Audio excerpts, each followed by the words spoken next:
Tiempos y movimientos. Programa radial del Sindicato Mixto de Trabajadores de Universidades Públicas Nacionales Intraunal. 25 años luchando por los derechos y reivindicaciones de los trabajadores de las universidades de Colombia. Porque mañana se abrirán las alamedas. Bueno, bienvenidos a este nuevo programa de Tiempos y Movimientos, ahora en YouTube. Este será nuestro tercer programa, muy comentado en los anteriores, muy visitados también nuestro sitio web, sitio de YouTube, nuestras redes sociales. Ya saben, nos pueden encontrar tanto en YouTube como en Instagram y ahora en TikTok, creo que estamos por ahí. Y al igual que las otras oportunidades, nos interesa muchísimo que este nuevo formato, lo que queremos que genere debate, pero además que genere claridades, porque para eso tienen que servir este tipo de trabajos. Hoy vamos a hablar de algo supremamente importante, y es todo lo que ha venido pasando en la Universidad Nacional a propósito de lo que ha sido toda esta historia de la rectoría de la Universidad Nacional y la disputa que tenemos los miembros de la comunidad universitaria con la ultraderecha de este país, más exactamente el uribismo, que ha intentado por todos los medios, bueno, hasta lograrlo, de quedarse con la rectoría de la universidad. Y esto arranca, pues ya todos sabemos, con lo que sucedió en ese fatídico Consejo Superior Universitario, en donde uno de los miembros, que todos sabemos se reunieron días antes en la casa de uno de ellos, plantea un método conocido como el método Borda, una triquiñuela que se idean para descalificar al candidato a la rectoría más votado en la consulta, lo que desencadenó, por supuesto, una aparente designación de Ismael Peña como rector, cosa que nunca pasó, pero además todo el movimiento que se generó en la comunidad universitaria por lograr el respeto a esa consulta y el respeto a la democracia universitaria. Creo que es la primera vez en donde la historia de la universidad se parte en dos, y es donde la comunidad universitaria logra, por primera vez en los 100 y pico de años de la institución, que la comunidad haga respetar su opinión con respecto a la rectoría de la institución. Ya todos sabemos qué ha venido pasando. Y por último, lo que sucedió entonces con la decisión del Tribunal Superior de Bogotá, la sala laboral más exactamente, que ordena la posesión de Ismael Peña en 48 horas, cosa que acató el Consejo Superior Universitario. Pero no queremos hablar solamente de ese asunto, sino lo que ha generado y lo que ha desencadenado en la comunidad universitaria. Y es algo que es supremamente grave por las implicaciones que tiene. Y es que durante todo este movimiento se ha dado una situación muy complicada de derechos humanos, pero además de señalamientos, de estigmatización, de amenazas, de señalamientos en redes sociales contra miembros de la comunidad universitaria. Y esto se generó, todos recordarán, declaraciones del muy mediático representante profesoral, el ex representante profesoral Diego Torres, que incluso por allá en uno de esos videos que publica, habla de que el Consejo Superior al parecer está tomado por las FARC. Luego sale un comunicado en redes sociales de uno de los representantes de Rotor, ¿no? La corporación esta que ha sido objeto de tanta denuncia en la universidad, diciendo que prácticamente la dirección de la universidad, la anterior dirección de la universidad, estaba, digamos, aliada al Ejército de Liberación Nacional, ELN. Cosa que le valió, por supuesto, que todo el reproche de la comunidad universitaria. Pero se ha venido desencadenando otro montón de cosas, ¿cierto? Entonces, cómo se ha venido señalando, estigmatizando, haciendo publicaciones en contra de miembros en particular, no solamente de Sintraunal, sino miembros de la comunidad universitaria, más exactamente de organizaciones estudiantiles reconocidas, muy reconocidas al interior de la universidad.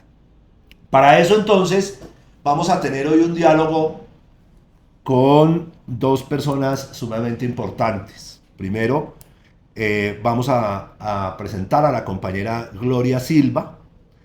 Ella es abogada, defensora de presas y presos políticos, también miembro del equipo jurídico Pueblos, y de igual manera al profesor Francisco Tolosa, quien además ha sido víctima de lo que aquí estamos señalando. Ha sido víctima de una serie de estigmatizaciones, señalamientos, perfilamientos, etc. Él es profesor de la facultad del Departamento de Ciencia Política de la Universidad Nacional, politólogo, muy reconocido al interior de la comunidad, y queremos entablar este diálogo precisamente sobre la situación de derechos humanos que esto genera, estos señalamientos, estas estigmatizaciones que se vienen haciendo. Entonces, bienvenida, doctora Gloria, a nuestro programa de Tiempos y Movimientos. Bueno, muchas gracias, Juan Carlos, muchas gracias a la organización sindical por estos espacios que nos permiten, sin duda alguna, reflexionar y seguir profundizando en cuál es la situación de derechos humanos, cómo caracterizamos también el modelo represivo que se despliega al interior de las universidades públicas y en particular cómo ubicamos la disputa que actualmente se desarrolla en la Universidad Nacional de Colombia. Bueno, profesor Tolosa, bienvenido a Tiempos y Movimientos una vez más, pero en esta oportunidad para que hablemos de la situación que se viene presentando con todo esto que hemos señalado hace un instante. Agradecer a quien organiza Tiempos y Movimientos, a quienes lo siguen, al sindicato, ¿sí?, por abrir estos espacios de discusión, y felicitarlos pues porque ahora ya no solamente nos van a escuchar, sino nos van a ver, lo que muchos no quieren, ni vernos ni escucharnos, pero pues acá estaremos. Bueno, muy bien. Entonces vamos a empezar con lo siguiente, doctora Gloria. Usted como defensora de presas y presos políticos, pero además con una enorme trayectoria en esto de la violación de derechos humanos en este país. A su modo de ver, toda esta andanada de ataques contra miembros de la comunidad universitaria, ojo, que no se dan solamente internamente en la universidad, sino de manera externa, ¿cierto? Porque pues lo que ha venido sucediendo con un tipo que dicen que es mayor retirado del ejército, que fue miembro de inteligencia militar, que pues fue conocido precisamente por haber llegado a la Universidad Nacional a romper las pancartas de Sintraunal, cosa que ya había hecho el representante profesoral de la universidad. Entonces, ¿cómo enmarcar esto? O sea, estos ataques, ¿usted considera que son espontáneos, no tienen relación con nada, o esto busca algo en específico? Bueno, yo creo que toda la historia de la violación sistemática de los derechos humanos, pero sobre todo la historia del genocidio contra el movimiento social y popular en Colombia, pues nos ha demostrado varios aspectos. En primer lugar, que la estigmatización en sí misma es problemática, ¿sí? Pero la estigmatización, cuando forma parte de un proceso de creación de una autoridad negativa, se convierte en un medio, ¿sí?, parte de ese proceso, en un medio a través del cual se busca legitimar la eliminación simbólica y física de aquellos escenarios o grupos, ¿sí?, organizativos del movimiento social y popular que resultan incómodos al poder. Entonces, eso es lo primero que hay que analizar, ¿sí?, y observar. O sea, no siempre se busca con esto la eliminación física del contradictor, sino también anularlo políticamente, podríamos decir. Pues son ambas formas de eliminación, ¿sí? O sea, que una va necesariamente dirigida hacia la eliminación, a desaparecer o a desnaturalizar justamente el movimiento social y popular, caracterizado, ¿sí?, por su vehemencia, por tener proyectos de vida comunitarios, ¿sí?, por tener una autonomía o una independencia en relación con el poder hegemónico, ¿sí? Entonces, plantear una crítica al ejercicio del poder, por ejemplo, dentro de las universidades públicas resulta y ha resultado incómodo, por supuesto, ¿sí? Aquellos sectores del poder político y el poder económico que tienen intereses al interior de las universidades públicas. ¿Sí? Lo grave es que esto se dé, o sea, lo particularmente grave es que esto se dé en un escenario que debe estar creado justamente para que florezca el pensamiento, para que se puedan debatir abiertamente todas esas corrientes de pensamiento y las concepciones del mundo, ¿sí? Que giran alrededor, no solamente de las ciencias sociales, sino incluso para qué las ciencias exactas, por qué, cuáles son los intereses que se pretenden fortalecer a través de ese ejercicio de la ciencia y el pensamiento y del conocimiento en general, de la creación de conocimiento. Entonces, es grave, ¿sí? El hecho de que existan grupos, ¿sí? que sean perseguidos por pensar y actuar de manera contraria a ese ejercicio del poder hegemónico, ¿sí? Eso es justamente lo que se busca eliminar. Y la eliminación, ¿sí? No solamente es física, a través de las desapariciones forzadas, los asesinatos, ¿sí? Que harto ha sufrido aquí el movimiento estudiantil, el movimiento sindical en este país, y también del movimiento sindical estudiantil de las universidades públicas, ¿sí? Sino también que debe entenderse dentro de un marco más nacional e incluso internacional. Hoy, ¿sí? Caracterizado por un avance serio, ¿sí? Del fascismo a nivel mundial.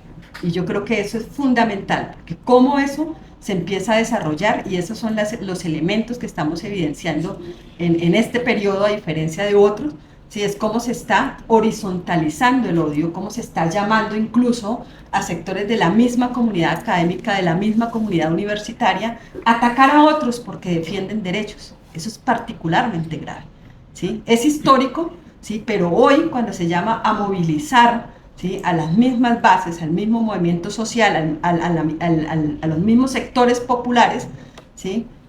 Desde una perspectiva reaccionaria, pues resulta mucho más problemático cuando hay un ascenso del fascismo, insisto, a nivel planetario.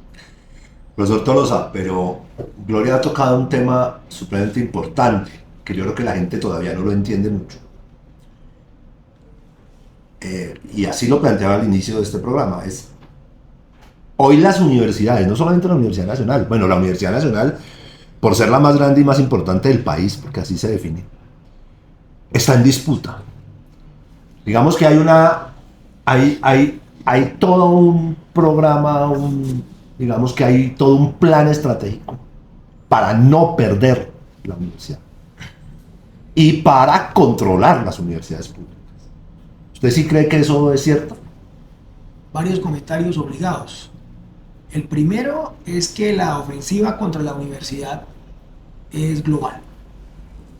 Vean las declaraciones de Trump contra Harvard, contra Yale, contra todos aquellos que en la Academia Norteamericana se han opuesto al genocidio en Palestina, se han opuesto a la política imperial norteamericana. ¿Sí? Y cómo hay una visión de desprecio frente al quehacer académico y a la responsabilidad que tiene la universidad en esta humanidad. ¿Sí? O sea, ahí hay un discurso muy fuerte, insisto, contra la idea misma de universidad, que es propia de la ultraderecha. Y que, segundo, cada vez que hay crisis capitalistas, surge el fascismo, ¿sí? Como hace 90 años, en los años 30 del siglo XX, ¿sí? Y hoy estamos en una crisis capitalista generalizada. Con respecto a lo que plantea la doctora Gloria, un autor de cabecera de la derecha, el jurista Carl Schmitt, ¿cierto?, habla de la negación, que la esencia de la política es la dualidad amigo-enemigo, y que el enemigo político debe ser negado ónticamente. Eso es cipote de discurso conceptual para decir que lo maten a uno. Básicamente la negación óntica no es otra cosa que la eliminación física o la eliminación del reconocimiento del otro como un ser humano sujeto de derechos. ¿Sí?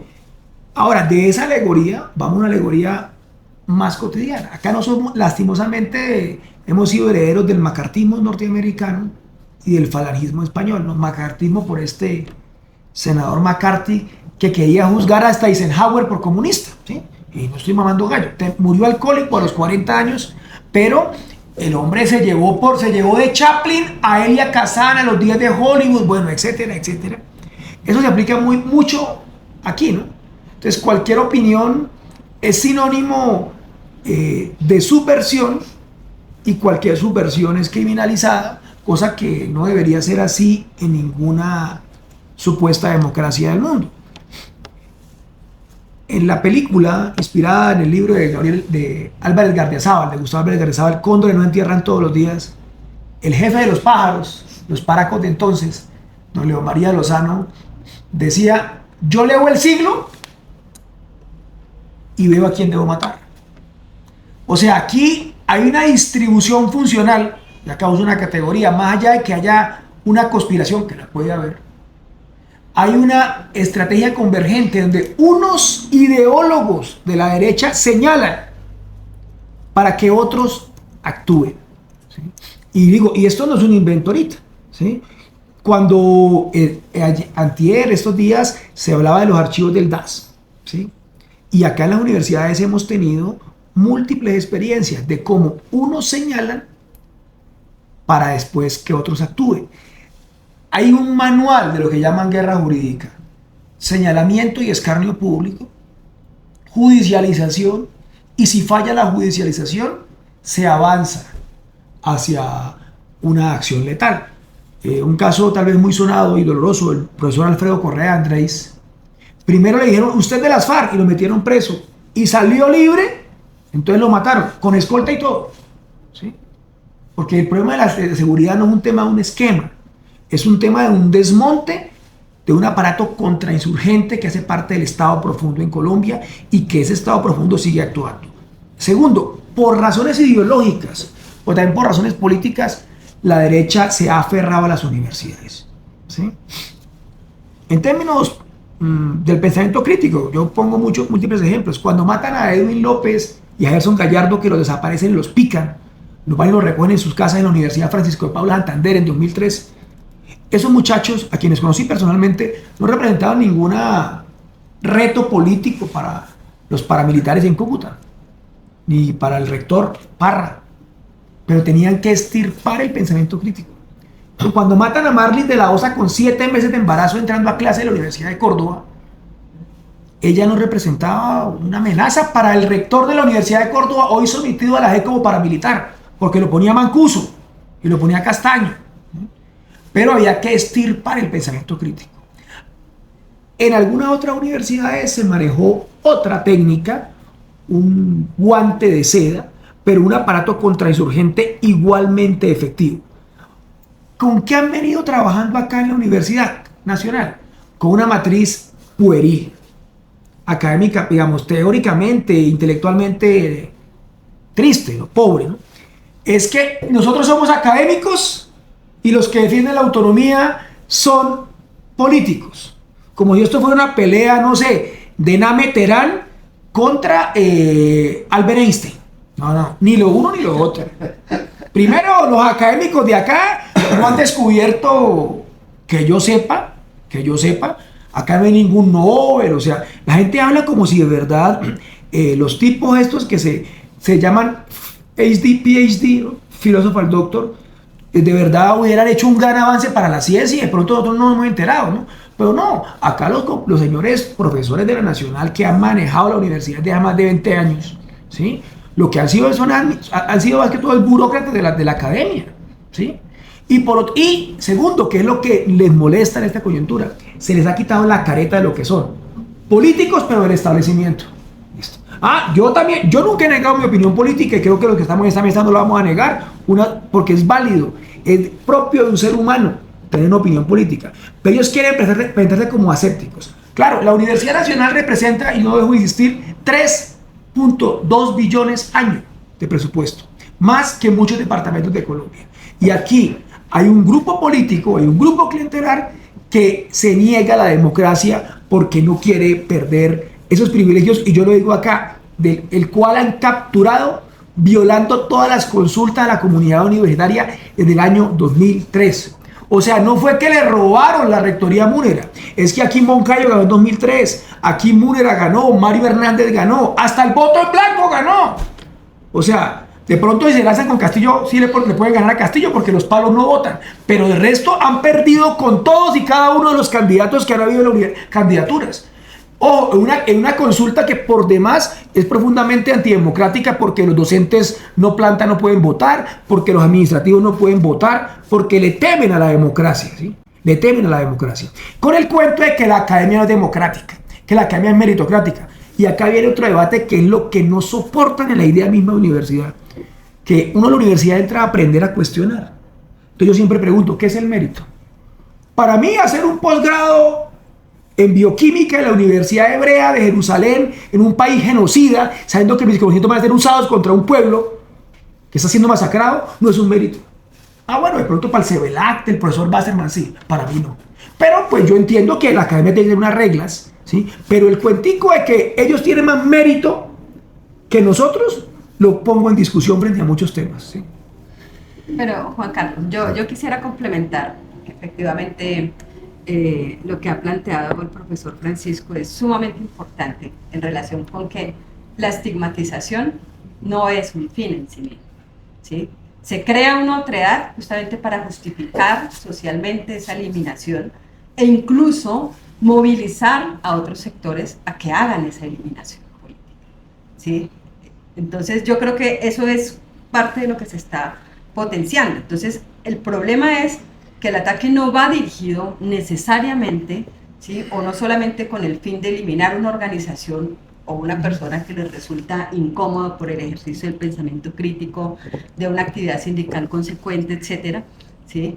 Sino que se busca implantar otro tipo de prácticas sociales, ¿sí? Las prácticas sociales que han cambiado sustancialmente en la universidad pública, ¿sí? Y que lo que se busca es justamente acabar con esas relaciones de autonomía, esas relaciones de solidaridad, de cooperación que siempre han caracterizado, ¿sí? Ese aprendizaje en el marco de las luchas por la defensa de los derechos de los trabajadores, las trabajadoras del movimiento estudiantil, del pueblo colombiano en general, ¿sí? Entonces, el gran éxito de un modelo represivo como este que se está imponiendo y que se está, digamos, fortaleciendo actualmente en la Universidad Nacional de Colombia, ¿sí? Es que nos destruyen como comunidad, ¿sí? Y se impone una visión hegemónica de lo que debe ser la seguridad, ¿sí? Entonces, lo que es inseguro son aquellos... No, y de lo que debe ser la universidad. Y de lo que debe ser venga la a estudiar y nada más, usted no piense. Entonces, lo que aparenta ser peligroso, ¿sí? Que se asocia, ¿sí? Con estigmas como terroristas, guerrilleros, con vándalos, por ejemplo eso, a nivel de las juventudes que se movilizan, o desprestigiar, digamos, las dirigencias que hay detrás de estos movimientos que le han dado la disputa históricamente al poder hegemónico, pues resulta teniendo en la práctica una transformación dentro de la misma forma en que nos relacionamos dentro de la comunidad universitaria. Es que a propósito de eso, ustedes recuerdan, hubo una entrevista muy famosa que le hicieron al representante profesoral Torres, en City TV. A mí no se me olvida eso porque hay una presentadora allí con el tipo. Sí. Y la mujer termina diciendo prácticamente como conclusión, no, es que la universidad ya no es un tanque de pensamiento, sino un centro de reclutamiento. Ajá. Pero además el tipo le complementa, ¿no? Pero además a mí no me digan que allá hay complicidad de gente de la comunidad académica. Es decir, empieza a generarse un discurso como que ellos, por estar fuera del poder de la universidad, es decir, por fuera de la rectoría de la universidad, lo que encuentran es que estos terroristas, estos reclutadores, estas personas de la insurgencia, lo que sea, como bien lo dijeron después, se tomaron la universidad y hoy digamos, están haciendo de la universidad un sitio peligroso y nosotros, si volvemos, que fue más o menos el discurso de Uribe, ¿no? Yo vendo terrorismo, vendo inseguridad para venderle seguridad. Entonces fue como lo mismo, ¿no? Entonces le llamaban a acabar la horrible noche cuando volvamos. Se va a acabar la horrible noche. Entonces, ¿qué decir con respecto a eso? Es como si posicionaran, es decir, sueltan un cuento y así después les toque retractarse o no volverlo a agitar, el daño está hecho. Sí, claro. Volvamos al marco del fascismo, porque estamos ante formas de neofascismo o variantes del fascismo, pero la misma receta. Sí. El capitalismo está en crisis, ¿sí? El régimen está en crisis, los partidos tradicionales liberales, y entonces para mantener la hegemonía, tú creas un discurso no para las élites, para las masas, donde dices, Juan Carlos, tú eres un explotado, pero no por el capital, porque los venezolanos se quitan el trabajo y te van a robar en Transmilenio. Y la gente desplaza lo que debe ser la contradicción de clase hacia un alter de abajo. ¿Quiénes son tus enemigos? La guerrilla, los sindicatos, los comunistas, la izquierda, los migrantes, lo que está haciendo Le Pen en Francia, lo que hace el señor Trump en Estados Unidos, lo que hace Meloni en Italia, lo que hace Vox en España, en el Estado español, los separatistas, ¿sí? Es un discurso hacia las masas de temor para poder vender y para poderlas cohesionar en función de un proyecto autoritario, que además no admite la discusión, ¿sí? Cuando tú virtualizas, y eso está remozado o puesto al día con unas realidades contemporáneas, cuando todo lo virtualizas, tú no puedes discutir, ¿sí? Dice, o sea, te inventan un cuento de Juan Carlos, inventan un cuento acá de Gloria, inventan un cuento de Tolosa, y tú no puedes controvertir, porque se le... Sí, porque esa fue una característica de lo que ha venido pasando en estos meses. Pero la máxima, y están aplicando, y no les gusta, la máxima de Goebbels. Exacto. Repite una mentira, ¿sí? Y se convierte en verdad. O sea, el fascismo desarrolla la propaganda con el cine, con los carteles, con sus juventudes, con sus estructuras sindicales, que hay que decirlo ahí también, Partido Nacional Socialista Alemán, con los fachos y con el facho de combatimiento. Yo digo que acá hay 5 formas de paramilitarismo contemporáneo. No me quiero meter si es legal, ilegal, es otro debate jurídico. Y una de eso es que no hay partido fascista que no tenga como estructura celular unas brigadas de choque, unas brigadas de pelea, como las que se empiezan a dar el caso del concejal Andrés Escobar en Cali.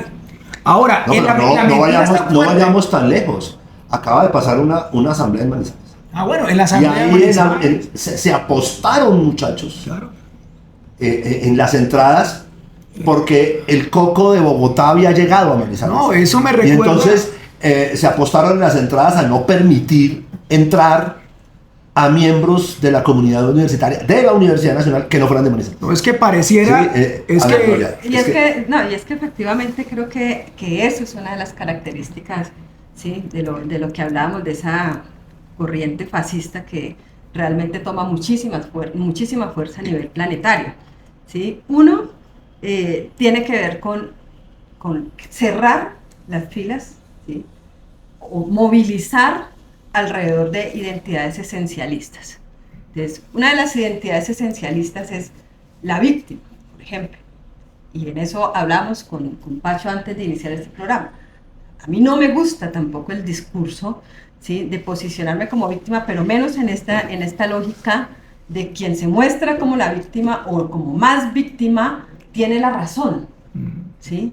Y entonces... O a veces es como que el que pega primero pega 2 veces. El victimismo.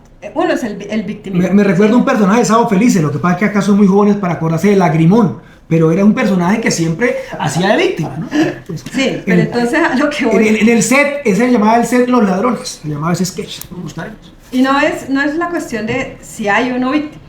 Muy seguramente, en el contexto del conflicto armado en Colombia, pero más aún del proceso genocida en curso contra el movimiento social y popular y contra los sectores populares, pues hay muchas víctimas, ¿sí? De hecho, cuando nos transforman socialmente, la sociedad es la víctima, ¿sí? En última instancia en esto. Pero bueno, más allá del discurso es cómo a través de eso entonces se movilizan, ¿sí?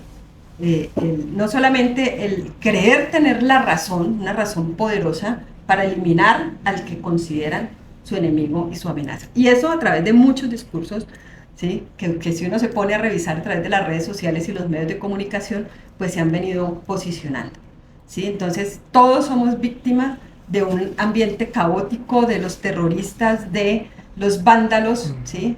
Y se crean entonces una amenaza externa.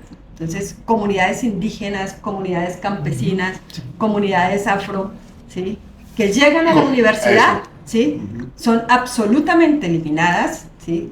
Digamos, eliminadas Estigmatizadas, simbólicamente, señaladas ¿sí? de delincuentes. Para señalar esa lógica de seguridad y de la amenaza, ¿sí? Que no puede permitirse el ingreso a la universidad. Entonces no es cualquier persona externa, ¿sí? Pero pues se muestra eso como una amenaza externa. ¿Cuál es la amenaza externa? Justamente esos sectores populares que entre otras cosas son estigmatizados y discriminados a través de un discurso que fomenta el odio y sobre los cuales, por ejemplo, no hemos visto, ¿sí? Ningún pronunciamiento de esa comunidad académica aséptica, pura, ¿sí? Proba, sino que por el contrario lo que hacen es promover eso, es que los indígenas son peligrosos, es que la minga es peligrosa, es que el Congreso de los Pueblos es peligroso, etcétera, etcétera. Pero cuando eso lo juntamos, compañeros, compañeras, ¿sí? Con otros movimientos que aparentemente están inconexos, ¿sí?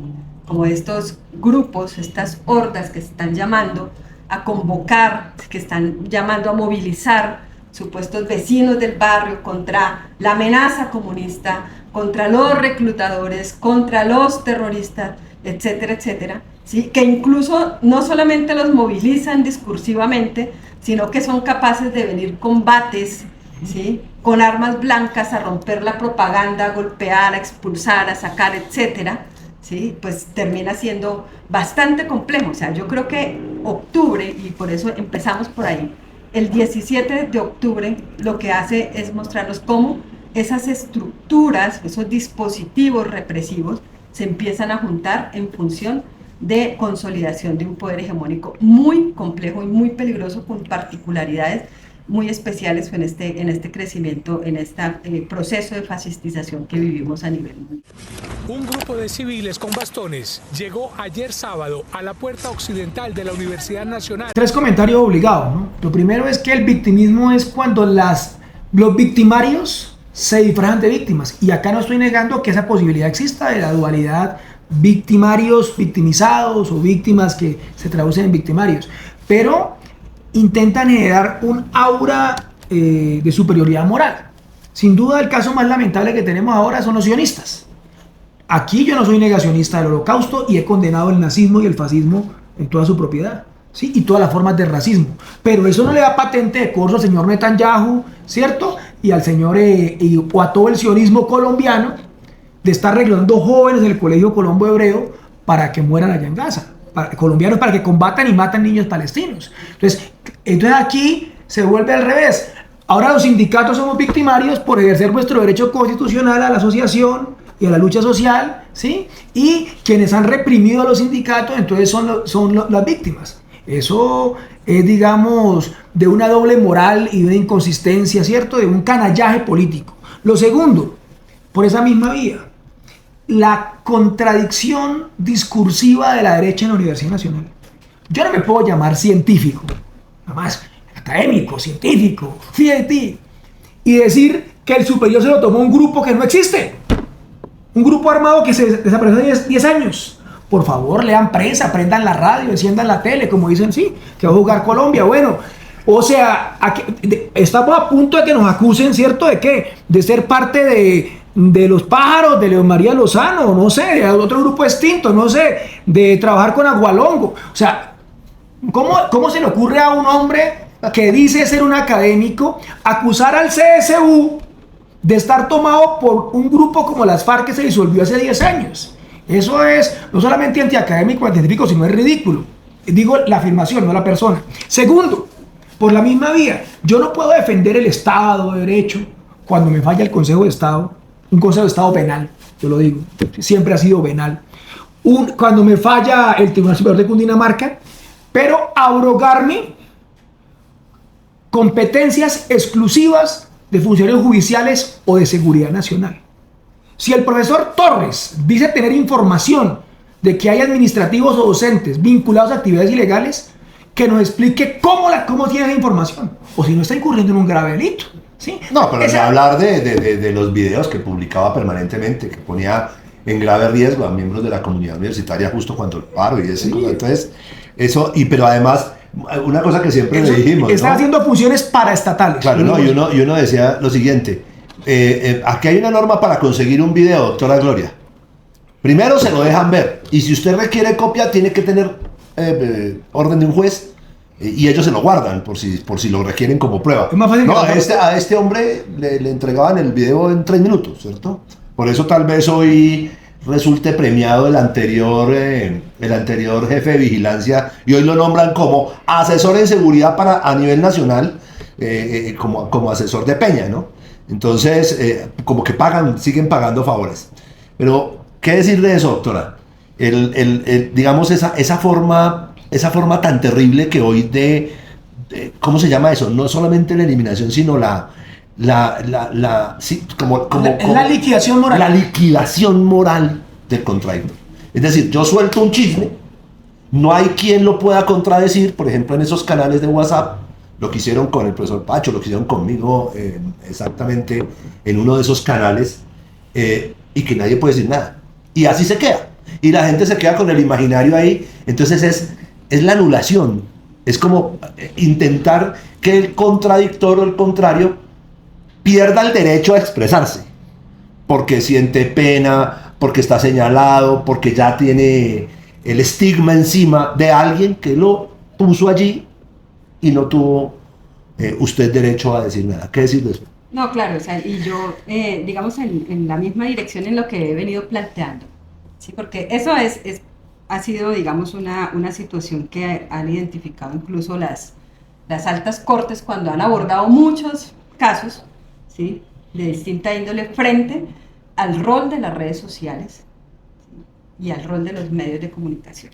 Lo que quiero decir es que las redes sociales, así como democratizaron, ¿sí? De alguna forma el derecho a comunicar, el derecho a informar y opinar de cualquier integrante de la sociedad, porque cualquiera puede llegar a opinar y decir, ¿cierto? En un marco muy amplio, un margen muy amplio.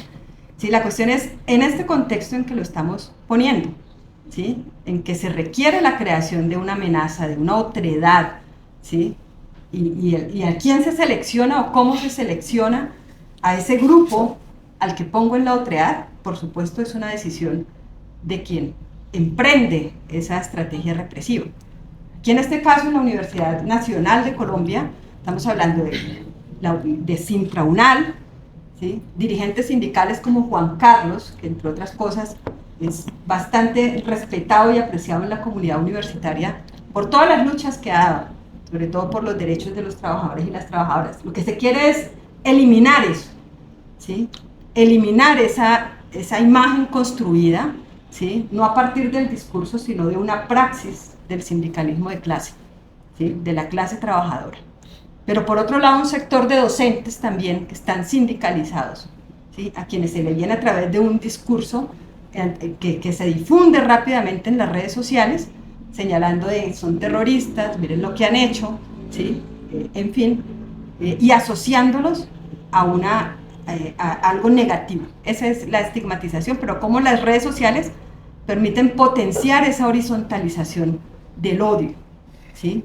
Ya no es una rabia, una inconformidad, una indignación vertical que va justamente de las clases subalternas hacia quien tiene el poder y toma las decisiones que afectan a las grandes mayorías, que no somos minorías, sino al revés, que se busca es horizontalizarlo y ponerlo, ¿sí? En el contexto de quien está al lado, quien es mi vecino, quien parezca revolucionario, quien parezca comunista, quien sea una u otra cosa, a ese es el que eliminar y atacar. Entonces, eso es justamente lo que está potenciando las redes sociales, ¿sí? Es lo que permite, facilita, ¿sí? Que un discurso de odio, un discurso de eliminación simbólica y física, como el que se está promoviendo al interior de la Universidad Nacional y por fuera de ella a través de, por ejemplo, personajes como este señor Jorge Castillo, que llama a movilizar para atacar y eliminar físicamente, pues resulta mucho más complejo, ¿sí? No, pero además hace un despliegue y una gala de poder impresionante, como de tener la información de todo el mundo, ¿no? Exacto. En ese último trino que saca el tipo diciendo quién Los es tengo quién, ubicados. los tengo ubicados, sí, Los tengo metiendo ubicados. miedo también. Él era oficial de inteligencia y perdió el examen, por eso lo sacaron. No estoy mamando gallo, yo quiero dejarlo claro. O O sea, él no pasó el examen de inteligencia dentro del ejército. Y pues por eso... Pues esa sí es, ese es el dato que no tenía. No, mire, un tema frente a lo que, abanderado. Frente a lo que plantea Gloria, ¿no? En la UP, de la cual soy sobreviviente, se acuñó un término muy fuerte después de la muerte de Bernardo Jaramillo Osa. Nos están colgando la lápida, ¿sí? O sea, no era que te mataban a ti por votar por la UP, había una estrategia más allá del nivel de concertación. Y esa estrategia no es Made in Colombia, son manuales. Y acá estamos ante dos realidades. Uno, la vieja usanza, que es la usanza del fascismo, y acá la recomendación cinematográfica obligada. Hay una película muy bella para ver con toda la familia, se llama Jojo Rabbit, ¿sí? Sobre la ideología del fascismo. Y cómo el niño que nació en el Tercer Reich creía efectivamente que los judíos tenían cola, que los judíos comían niños, toda esa cuestión, y que tenían ollas de oro, porque es la mentira repetida 1000 veces, ¿sí? Entonces, esa negación del otro a través de aparatos de propaganda que se lograba, ¿sí? O sea, eso es parte fundamental de la yo creo que preocupa. Y segundo, para ponerlo al día. Vean el caso lamentable de la muerte de este activista de la ultraderecha norteamericana, ultimado por otro activista de la ultraderecha norteamericana, todo manejado a través, y esto puede sonar a un chiste, pero no lo es, a través de una secta de internet, los groupers, ligados con los incels, que se articulan a través de la rana Pepe o el sapo Pepe. Hay un sapo que ustedes ven en los memes, ¿sí? Yo esa sí esto es de un nivel de complejidad, pero donde la derecha ha tenido la capacidad doble de comunicarse a través de los nuevos medios, por eso la importancia de estos espacios que hace Sintraunal, ¿sí? Para también participar en estas nuevas redes y poder llegar a más audiencia, a más opiniones, pero segundo, como la derecha hoy se vende como la rebeldía. Soy muy rebelde, soy en contra de todo, me violan en mi autonomía, ¿sí? O sea, ese cuentico de yo soy el rebelde y el establishment es de izquierda, todo el discurso de Trump de que hay un establecimiento woke, como lo llaman ellos, ¿no? Bueno, toda esa cuestión, lo que están aplicando también acá en la Universidad Nacional, ¿sí? Entonces, los pájaros tirándole a las escopetas. Es que a eso quería referirme. Es que esto es aterrador. Sí. Porque es que nos devolvimos, como bien lo decía usted, 90 años. Estamos en el huevo. Estamos exactamente con las mismas prácticas, con un agravante, ¿no? Que son más técnicas, más elaboradas. Estamos... recuerden ustedes el audio que sacaron con mi voz, sí.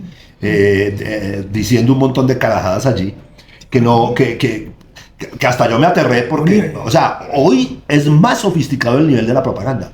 Lo pueden hacer de cualquier manera, lo pueden posicionar, pero además hay una cosa que es todavía más aterradora en el caso de la Universidad Nacional. Y es que estas personas de la ultraderecha de la universidad posicionan el discurso, pero tienen quien se lo reproduzca rápidamente. Entonces, ustedes veían, por ejemplo, que Torres daba una entrevista y de inmediato o sacaban un comunicado de ellos, ¿sí? Esta gente de Rotor y toda esta gente, que se dieron el lujo incluso de pagar pauta publicitaria para un programa de no sé cuántos minutos en cada uno de los canales nacionales. Pero usted veía automáticamente cómo ellos se pronunciaban, como esta gente del sindicato de la derecha Atenea, y bueno, los del sindicato este amarillo que hay en la Nacional, y de inmediato lo replicaba el Colombiano, La Patria de Manizales, Semana, RCN, Caracol, y claro, nosotros... O sea, el Partido Conservador, los Gilinski, y suman El Tiempo, donde Wasserman tiene su columna, o el Grupo Planeta. Es que es una cosa... No, pero es una cosa aterradora. O sea, y esto que estamos haciendo hoy, este programa, que precisamente pretende romper como ese cerco mediático, para ver si la gente se entera de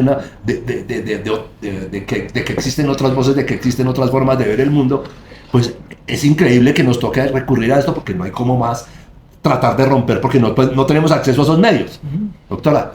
No, y bueno, un poco que me quedó faltando hace un rato, ¿sí? Tiene que ver con esa forma en que se difunde esos discursos del odio. No hay argumento. Exacto, ¿sí? no. Entonces, no hay posibilidades de un debate. Chisme. ¿Sí? Que hay una diferencia, porque es que aquí todo se intenta enmarcar en la legitimidad del derecho a la expresión y de la opinión, entonces podemos decir lo que sea, etcétera, pero el problema va más allá del debate jurídico, ¿sí? La cuestión es que justamente para qué el discurso, no hay posibilidades de disenso, no hay posibilidades de debate, ¿sí?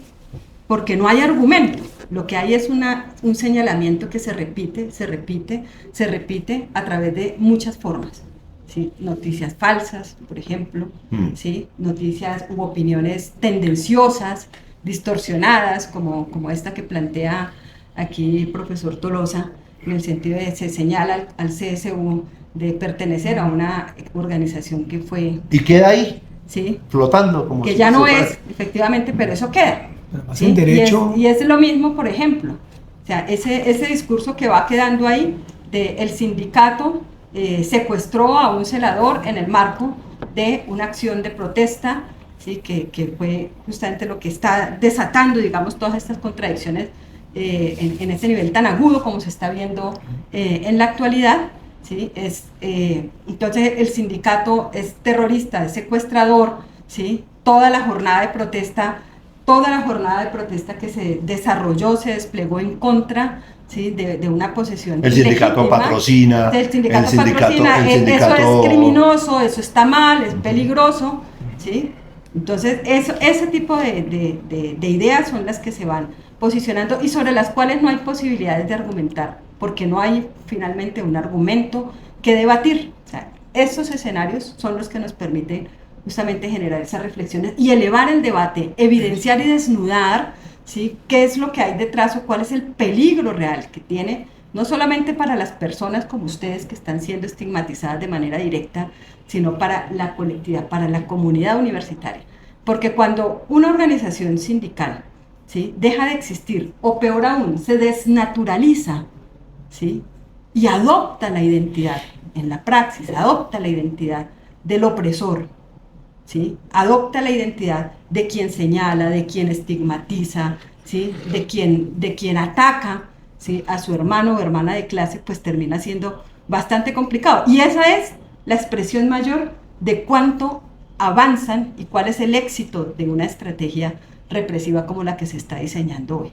Subvertir, transformar, suplantar la identidad de lucha del movimiento social y popular, del movimiento estudiantil, ¿sí? y convertirla en algo servil, funcional, dúctil, útil, ¿sí? a la continuidad de un poder hegemónico que ya lo hemos conocido durante siglos en este país y en esta universidad, en décadas. ¿sí? Sabemos cuáles son sus prácticas, sabemos cuáles son sus intereses, sabemos cómo han mercantilizado la universidad pública, lo hemos cuestionado, ¿sí? y creemos que lo hemos cuestionado con suficientes argumentos, y yo creo que de eso se trata, de recuperar la posibilidad de debatir. El problema es cuando no hay posibilidad de debate en un centro donde las ideas deberían fluir, deberían ser debatidas, claro, con vehemencia, con toda sí, pero sin que eso justifique la generación de discursos de eliminación y de extinción, ¿sí? Simbólica, de eliminación física también, de aquellas expresiones organizadas del movimiento popular. Bueno, hemos con esto llegado al final de este programa. Esperamos que sea bastante consultado, porque esto es interesante, que sea un material de debate en donde podamos, o sea, que la gente, como ya lo decíamos, se haga una idea de exactamente qué hay detrás de toda esta campaña de estigmatización, de señalamiento, de tratar de anular, por ejemplo, a Sintraunal como actor político fundamental de las comunidades donde hacemos presencia, acabar con la vida de los contradictores, como están intentando hacer con el profesor Francisco, intentando relacionarlo con actores armados y cosas de estas, que incluso hoy tenemos que decir, nos preocupa mucho que este tipo de ataques puedan llegar a generar acciones ya en contra de la integridad física del profesor Tolosa, cosa que como organización sindical pues por supuesto rechazamos y por supuesto vamos a seguir condenando y vamos a rodear al profesor Tolosa, que además es militante de Sintraunal, ¿no? que es miembro activo de nuestra organización sindical. Entonces, toda nuestra solidaridad con el profesor Tolosa, toda nuestra solidaridad con el movimiento de estudiantes, con las organizaciones que han venido siendo víctimas de señalamiento, de estigmatización al interior de la universidad, todo porque molesta que se opongan a la imposición por parte de las cortes uribistas de este rector que hoy ya sabemos que es legal, pero que definitivamente es ilegítimo. A todos ustedes, muchas gracias por participar, doctora Gloria, compañero Tolosa. Aquí nadie se ha arredrado, Sintraunal siempre lo ha demostrado, el movimiento de la Universidad Nacional también, con un rector del tinte que sea, y más del tinte del profesor Peña, la única alternativa es seguirnos movilizando, seguir luchando. A todos ustedes muchas gracias y nos vemos en una próxima emisión.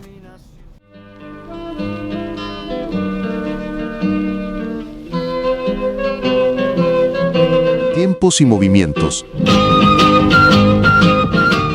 Programa radial del Sindicato Mixto de Trabajadores de Universidades Públicas Nacionales Sintraunal. 25 años luchando por los derechos y reivindicaciones de los trabajadores de las universidades de Colombia. Porque mañana se abrirán las alamedas